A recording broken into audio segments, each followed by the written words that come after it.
Assalamualaikum warahmatullahi wabarakatuh.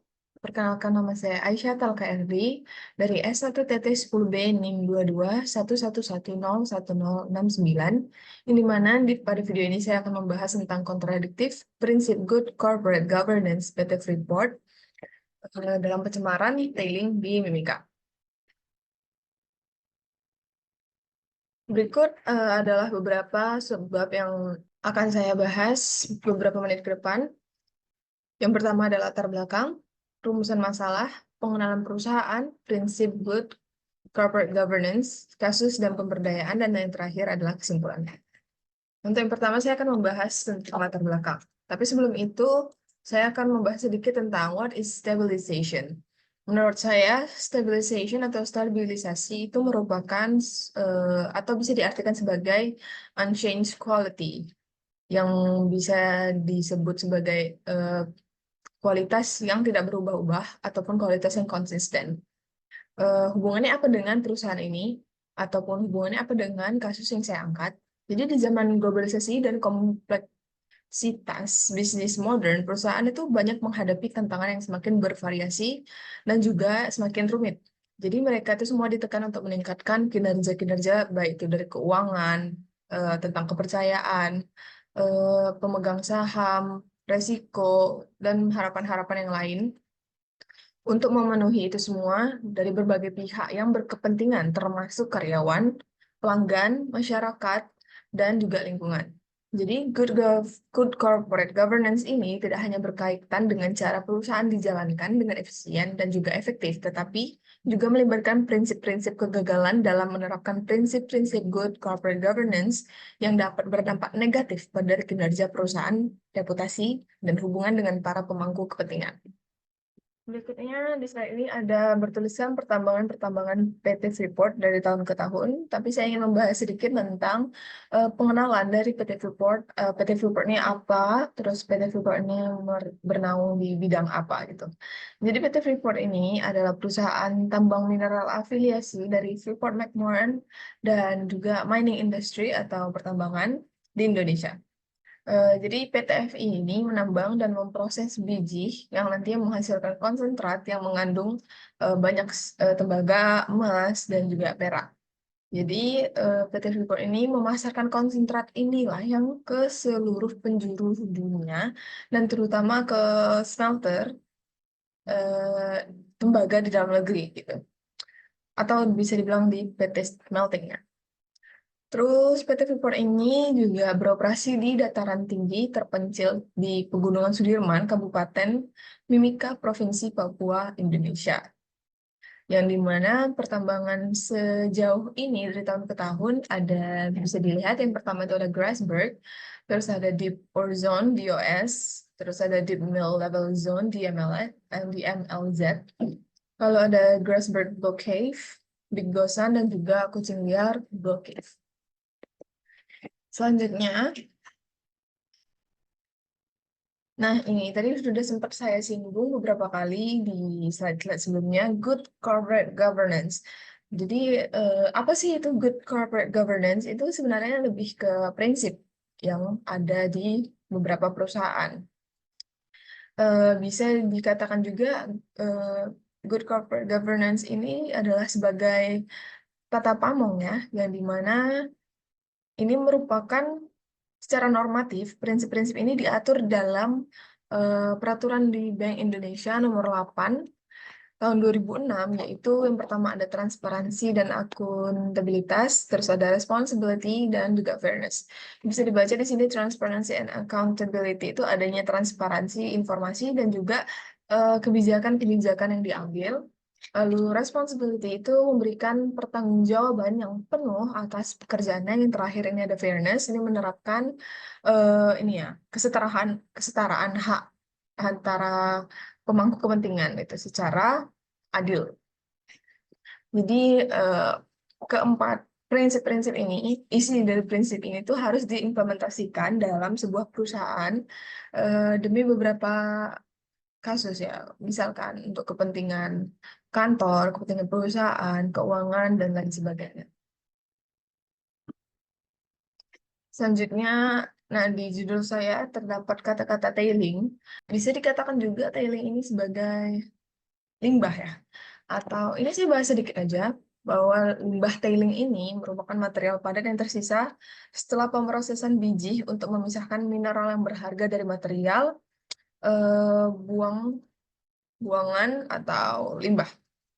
Jadi secara singkatnya, tailing ini tuh limbah. Misal dari pertambangan itu, setelah semua material itu ditambang, dalam proses pemfilteran tembaga, emas, dan biji-biji lainnya itu, setelah dikonsentrat, menghasilkan konsentrat, limbah ataupun ampas-ampas yang bersisa tadi itu adalah tailing.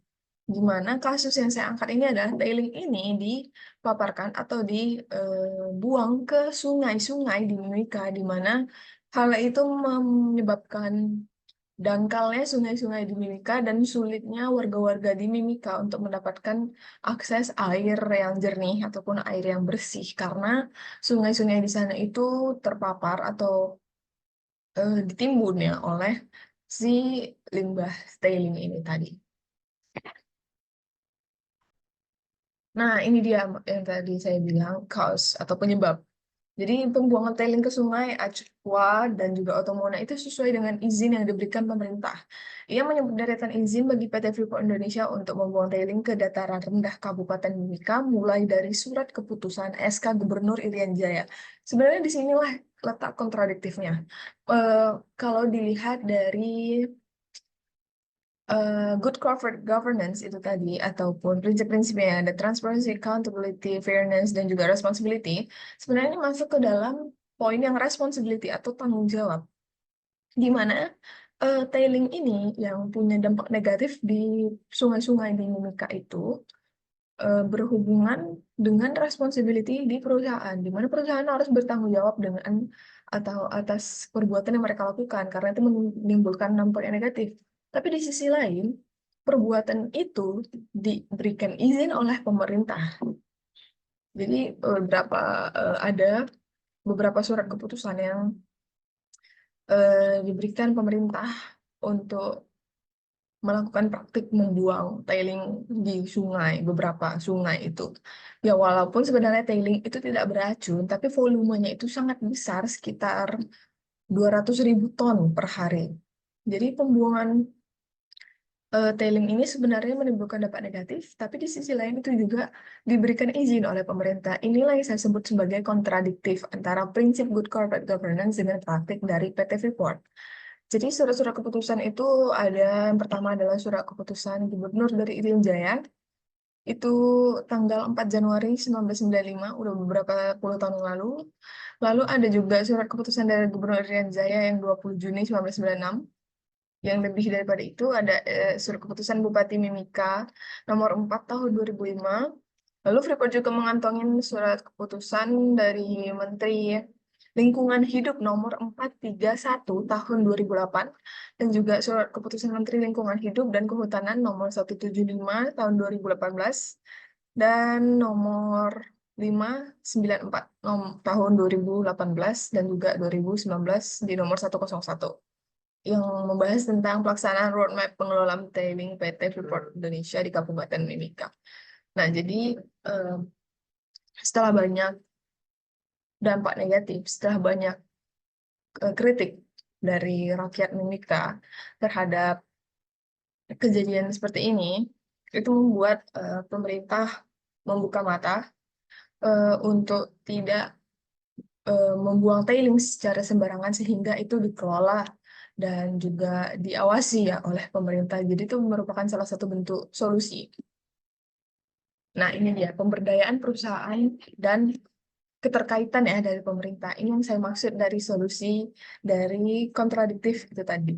Yang pertama ini ada 3R, yaitu reuse, recycle, dan reduction, yang merupakan eh, bisa dibilang program ya. Program ini dari PT Freeport itu sendiri. Lalu yang kedua ada program Surveillance Audit ISO 14001 yang merupakan pengawasan dari pemerintah. Ini yang saya bilang tadi bahwa pemerintah sekarang sudah membuka mata dan juga sudah ikut untuk mengawasi pemerintah, untuk mengawasi PT Freeport dengan proses evaluasi dan memverifikasi standar. Lalu yang terakhir ada SDM tahun 2014 nomor 7, ini tentang ya pengelolaan limbah, bahan berbahaya dan beracun pada kegiatan pertambangan mineral dan juga batu bara. Jadi kasus-kasus lain dari PT Freeport atau yang dilakukan oleh PT Freeport ada beberapa, yaitu pertama, lebihnya dana jaminan reklamasi sebesar 19,4 miliar rupiah. Reklamasi ini bisa dibilang sebagai area untuk menanggulangi tailing agar tidak dibuang ke sungai. Jadi tailing ini nanti dibuang ke area reklamasi ini yang eh, sekarang dan beberapa tahun yang lalu itu dibuat, area reklamasi itu dibuat sebagai kayak perkebunan.